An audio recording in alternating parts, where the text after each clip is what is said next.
Hello friends, so today I'm going to do something a little different. I'm just going to do a rambly video where the only thing I'm doing is making browned butter. I know that some people don't like to do things with brown butter because it's kind of intimidating, but what I'm going to do is just sit there and let it cook, and I'm going to talk y'all through it and show you what I do. And I have some questions that people have submitted for me, and so I'll answer those while talking you through what to look for with brown butter. So yeah. Good stuff. Alrighty everybody, so I have all my butter here. I'm using a pot that has a white inside just so that y'all can see how it kind of changes color, or the butter will change color. I'm going to get this guy going here, and I'm going to do it on like a medium heat, so it might take a little bit longer than normal, but I want it to be gradual because I'd rather go too slow than too fast. And then I also have a bucket of ice here, or ice water. This burner will not be turned on, obviously, but I just have it ready to go because once this is done, I'm just gonna stick it in there to stop the cooking process. Earlier I asked people to submit questions because I'm not gonna do a time lapse on this one. I want y'all to see the actual process of how to make brown butter. So this will mostly just be me rambling. I apologize if it gets really, really boring. But anyway, to start with, browned butter is simply when you take, a regular old stick of butter and you heat it up and you cook it until the fats separate from the rest of it. It's gonna get like weird and foamy and bubbly, and then it's gonna get like sizzly and bubbly. And then that is when you start looking for the solids, which sink and they start browning on the bottom. It's also called burnt butter. So if you ever hear, on shows where it's like, it's a burnt butter or something, that's what they mean. It is possible to burn brown butter, and it goes from like this lovely dark goldeny brown color to like a black color. And it's real gross. I don't recommend eating it, but it's sort of like when you're whipping cream. If you whip it too long, then it turns into like split cream and curdled cream. You want to avoid that happening. So you can make a lot of it at once, as I'm doing. I find it's actually easier to make like 2 sticks of brown butter than just one because, since there's 2, the solids don't heat up as quickly, so I don't burn things as often. I have scorched brown butter so many times. I've kind of gotten the hang of it over the past few years, though. I'm pretty excited about it. Some of the questions I've gotten, apparently someone asked someone one time, is brown butter a type of butter? Yes, browned butter is a type of butter. Salted or unsalted? I use unsalted for everything.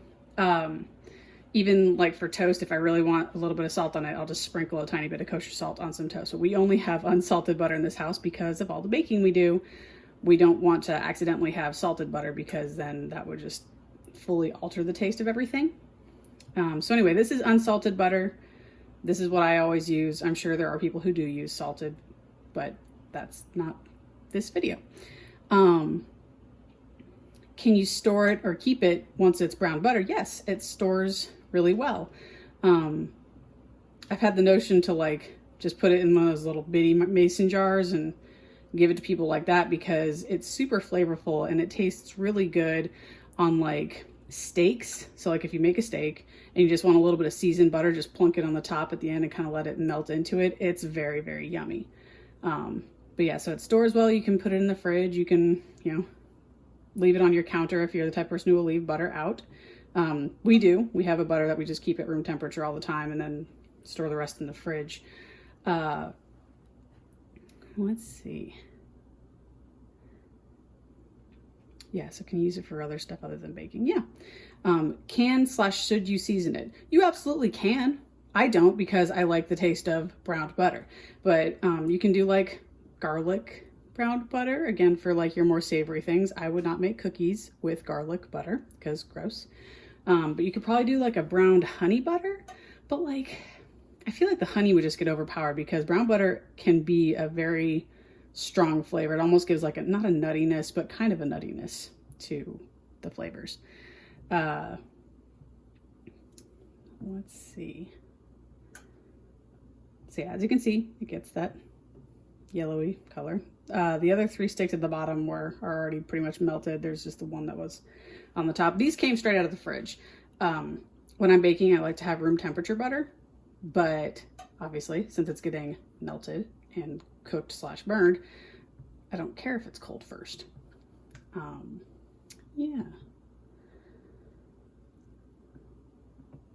So those, I think, were all like the butter related questions I got.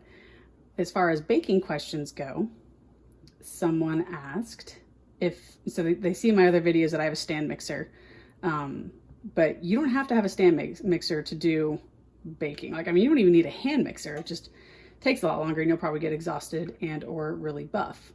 But I use a hand mixer for cookies 9 times out of 10. I don't usually use the stand mixer for that.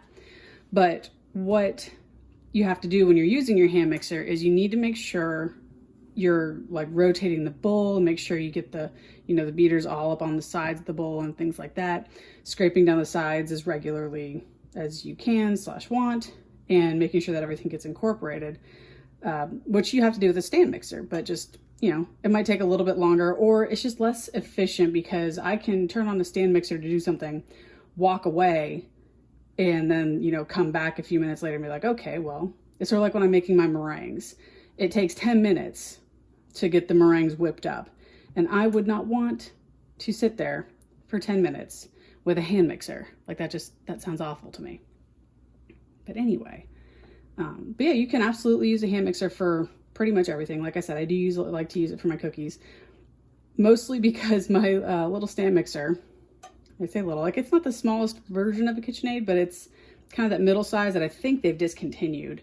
But it kind of makes this worrying whining sound. And when I do cookies that have like a really thick batter, especially once I start mixing stuff in like chocolate chips or whatever, it makes this noise and I'm like, oh goodness. So I use the hand mixer for that because it gives me a little bit more oomph than my stand mixer is capable of. And I also tend to do huge batches of cookies when I make cookies. So like right now I'm making a double batch of something. And yeah, that my little stand mixer can't do a double batch of cookies. It can barely do a double batch of like a very wet cupcake batter. But anyway, so you see how it's getting all foamy on the top here. At this point, you know, when you stir it, you can see it's still the yellow, but that's the fat starting to separate a little bit because it gets like weirdly foamy and clumpy. Thankfully, I kind of know the timeline of it. Like I know that, you know, so when you do this, you want to be able to kind of see what color everything's turning underneath. And right now it still looks creamy. Like when you break that surface tension, you can see it still looks buttery. But as it gets warmer, it's going to get like clear liquidy. It's very strange. And it'll still be foamy on the top. And you just need to make sure you push stuff around so you can see what color the solids are turning, because like I said, it gets bad pretty quick. But it'll foam up. A lot of times I have to flip the pot off of the stove. That's okay. It's not like if you're, you know, cooking other things that it has to be on the heat at all times or else you've ruined it, I say. But it's not like that. Yeah. Other baking questions I got. Do I ever use fondant? No, I don't. I'm sure one day I could probably learn how. I think I've attempted, like I tried to make marshmallow fondant one time and that didn't work. And I've used packaged fondant and that was awful. So yeah, I don't use fondant. I don't like it, but I also don't really make a whole lot of cakes. So I don't really need to decorate as often. So it's starting to sizzle a little bit more. And when you're scraping these, make sure you scrape the bottom a lot because you don't want things to settle and prematurely scorch.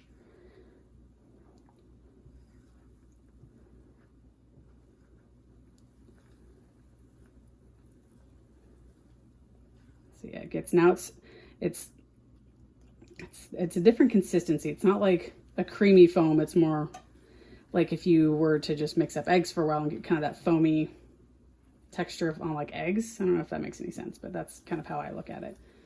And it's starting to bubble a lot more. It's still yellow.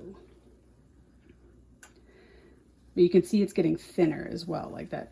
It's not quite as viscous.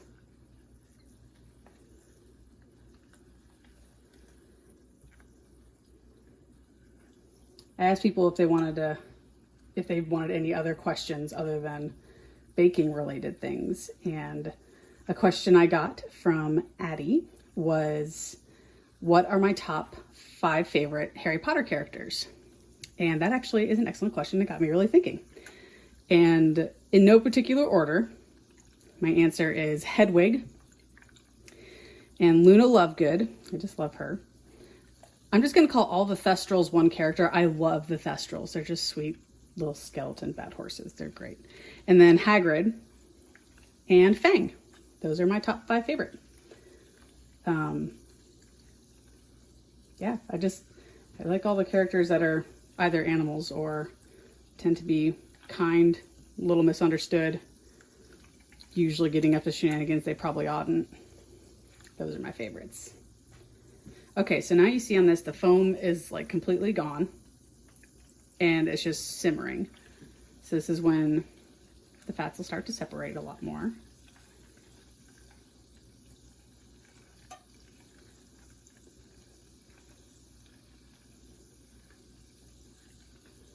Yeah, it's just bubbling away. This is always the point where I'm like tempted to turn the heat up, but don't, because if you can do kind of a medium simmer, I did turn the heat up earlier, like before I even started, but you know, don't turn the heat up to high or anything, because that just gets too hot too quick. And so you want to make sure that it's just a gradual temperature increase.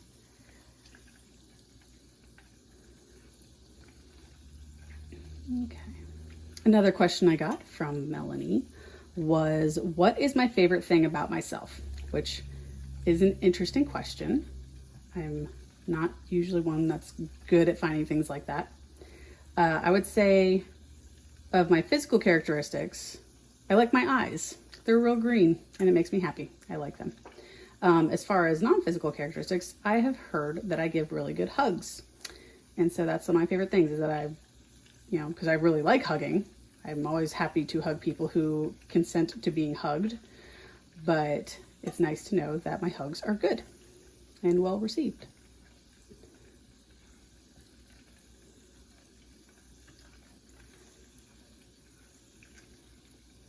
I actually got a bunch of questions about tattoos, and I'll probably do like just a whole video about tattoos someday that's unrelated to baking. But one of the questions I got was, and it's actually one I get a lot, especially from people who are older, who are always like, hey, what are your tattoos going to look like when you're old? Or if you gain weight, or if you lose weight? And I'm like, I don't know. What does your skin look like as you age or gain or lose weight? Your, tattoos will age as your skin ages. So if you take good care of your skin, you stay hydrated, you use lotion and try to stay out of direct sun a bit, if you are so inclined, your tattoos will age better. But also, I'm just like, I don't mind if my tattoos get, wrinkly or saggy or stretched or whatever, because that's just, they're part of my skin, they're part of my life. But anyway, they can get a little wrinkly as your skin gets old, or if you do gain weight, they can stretch a little bit, but that's just, your tattoos growing with your body. That's the whole reason you get them, is so that they just continue to age and grow with you. Okay, so now you see these bubbles are kind of foaming up the top. They're clear bubbles, and it is much more thin now.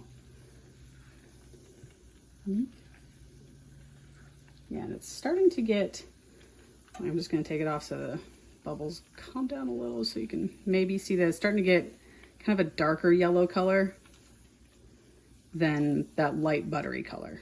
I'll put that back on. Another question I get a lot about tattoos is, how much do they cost?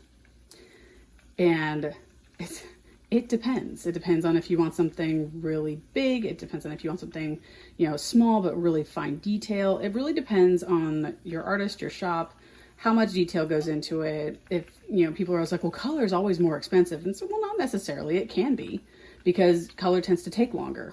And so it's just, you know, the time you're going to take for it. But it's an investment. So, you know, do your research, find an artist whose style works for you. And, you know, always tip your artist, because that's what they do for a living. And please tip them for this service, because this is something that will be with you for the rest of your life. And you want to take care of them just like they're taking care of you. But, you know, little ones can start, you know, $65, $85, depending on what you're getting, where, how much detail. And, you know, it goes up. So that's when it's like, I can't really answer it. It depends. I can tell you how much some of mine have cost. And then I can't remember how much some of the others have cost. So. Okay, we're starting to get close to where it's really starting to separate. I should have used a different color spoon now that I think about it, so you could have seen what the butter particles look like. So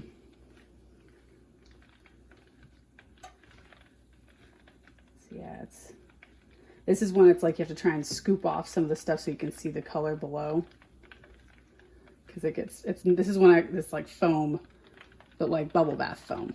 But don't bathe in this, you'll get hurt and have high cholesterol.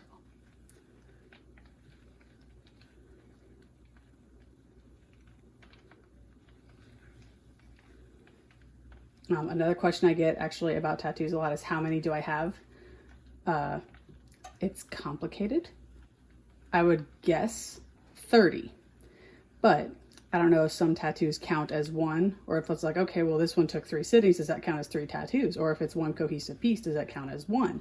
Or if I got one, but then I got another piece that kind of adds to it, does that count as like 2? Or because there's different elements to each one, is it 5? Like, you know, it's just, but I would say about 30. Usually I just look and say a lot, and I will be getting more yes. Thank you for asking. I'm actually really excited.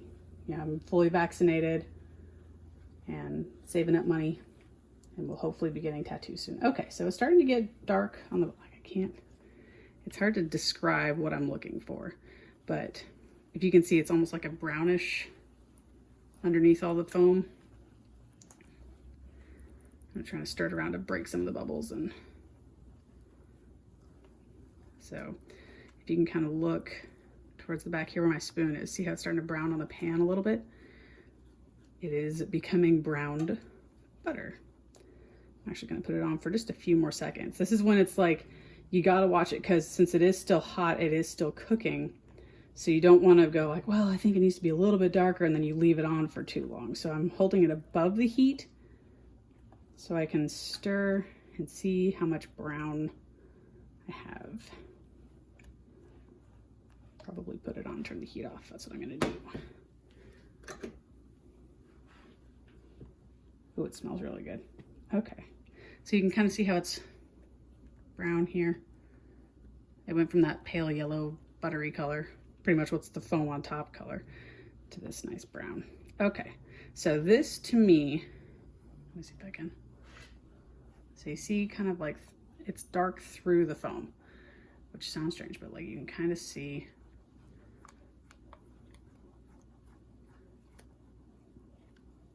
Really does smell good, guys, and it really is good on steaks. I mainly use it for baking, but okay, so yeah, I'm gonna call that done. And to prevent it cooking more, you can actually see the brown kind of along the edge here. So see those little specks? That's the brown solids. So I'm gonna put it right over here in my, ow, hot butter. Careful, butter is hot and splashes. I'm just putting it over here in my ice. This is actually, I always use this as an opportunity to declump my ice maker, because sometimes you get those pieces at the bottom that just all stick together. This is a great way to use them, because you don't need them to be pretty ice cubes, and they fit in a bowl. So, but the butter is actually going to start freezing to the sides and the bottom. It looks really funny when I'm scraping it off, but you know, it's still so hot, it's staying out there. Let's see if I can scooch this little friend a little closer. So we y'all can see a little better. Oh gosh, please don't be too hot. Okay. So yeah, you can see a little better now. But as it sticks, oh, not quite frozen enough. But yeah, so it's cooling it down. It's also making it so it's more usable because I don't like putting just melted butter into most recipes. Some recipes, it's fine.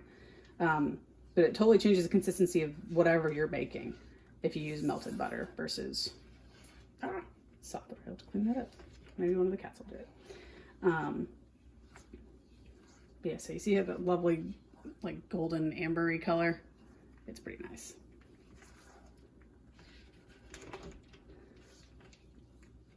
But as it's, you know, cooling and freezing to the bottom and you keep stirring it around, it brings the whole thing down temperature. And so yeah, it doesn't take a super long time, but it's really something you shouldn't rush. So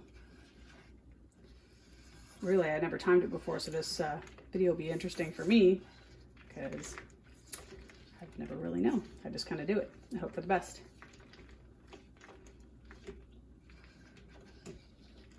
There you see where it's sticking to the spoon because it's cooled. Now we're gonna put the edge a little deeper. I'm trying not to splash ice water all over the stove. That would be not the worst thing, but just I don't want to deal with the sound of the water hitting the hot burner.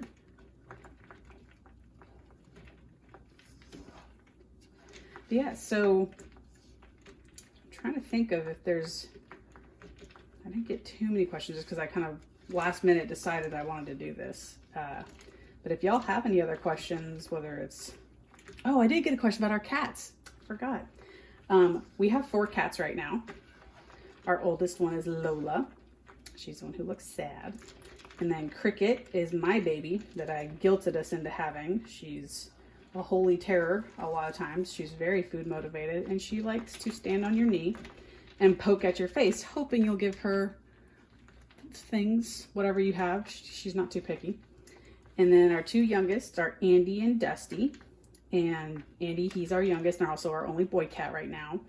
And he's very long, like he's just a long boy. And Andy and Dusty are best friends and love to chase each other. They're very cute. And Andy forgets that he's big sometimes and will just play a little too rough. And Dusty's very whiny. And so all of a sudden we'll just hear this wow noise and we're like, Andy, she doesn't like to play like that. So they're very wonderful and we love them very much. Oh goodness, it's starting to freeze to the side. Such a cool sound. To see all that? That's like chilled browned butter. So good. I will not be eating it like that. All right. So I took it out of the ice bowl for now just so I can work the edges a little bit. You can see all that down there? That's all the browned butter.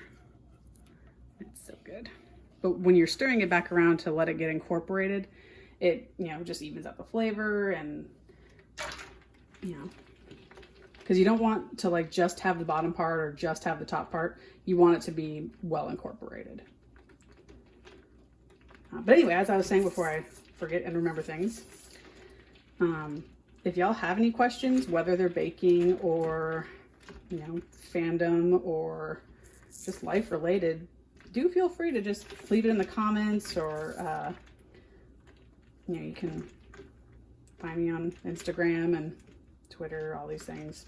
I don't really post a whole lot, but, you know, I'm there and I'll respond to y'all.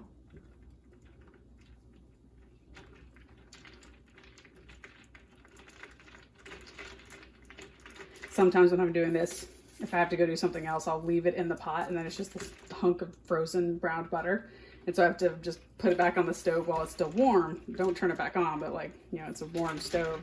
And I just heat it back up enough to where it all solidifies a little bit so I can mix it all around again.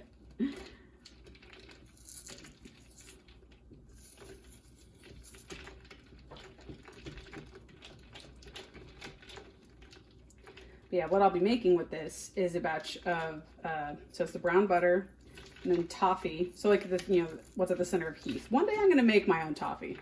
Today is not that day. But yeah, so brown butter toffee chocolate chunk cookies. They're like a little bit fancier version of just a classic chocolate chip. I don't ever really put nuts in breads or cookies because I don't like the texture. Same as when I make oatmeal cookies. I will just make plain oatmeal cookies, or I'll put chocolate chips in them if whoever I'm making for really wants chocolate chips. But I don't put raisins unless, again, someone's requested them. But if I'm making them for me, I don't tend to put raisins in it. And I definitely don't do raisins and chocolate chips because that's just cruel. Because some people will get a chocolate one, some people get a raisin one. They'll be like, oh, I was expecting one and got the other. But anyway.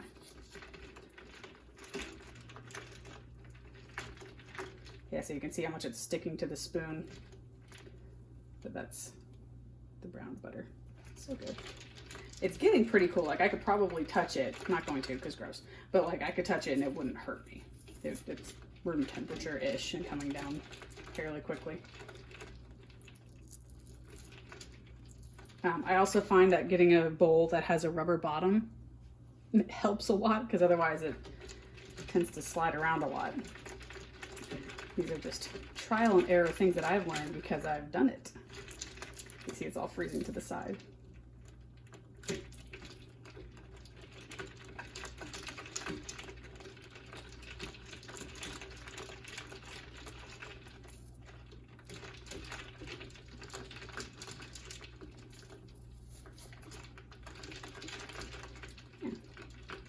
So I'll keep working that with a spatula and I'll keep stirring it around until it's, there's no clumps left in it and it's all off the sides. But yeah, so that's how you make brown butter. It's not hard. You just got to keep an eye on it because it'll get gross pretty quick. And like I said, you can, like, I could put this in a Tupperware and either store it in, I'd probably store it in the fridge. Just because I don't know how often I would use it, but I imagine it would taste good on most things that butter tastes good on. Like, it's a type of butter. And it's great in savory and sweet things. It kind of helps tone down the sweetness of some things and brings kind of a warmth to it. But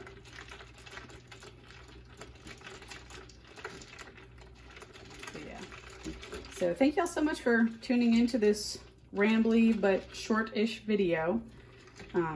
Again, let me know if you have questions. And yeah, so I just want to show you, bring this up here so I don't drop it. But yeah, there's some gorgeous browned butter. That's solidifying nicely. But yeah, thank y'all so much for tuning in. Remember to stay hydrated, to unclench your shoulders and unclench your jaws and stretch every once in a while. And yeah, I will see you next time.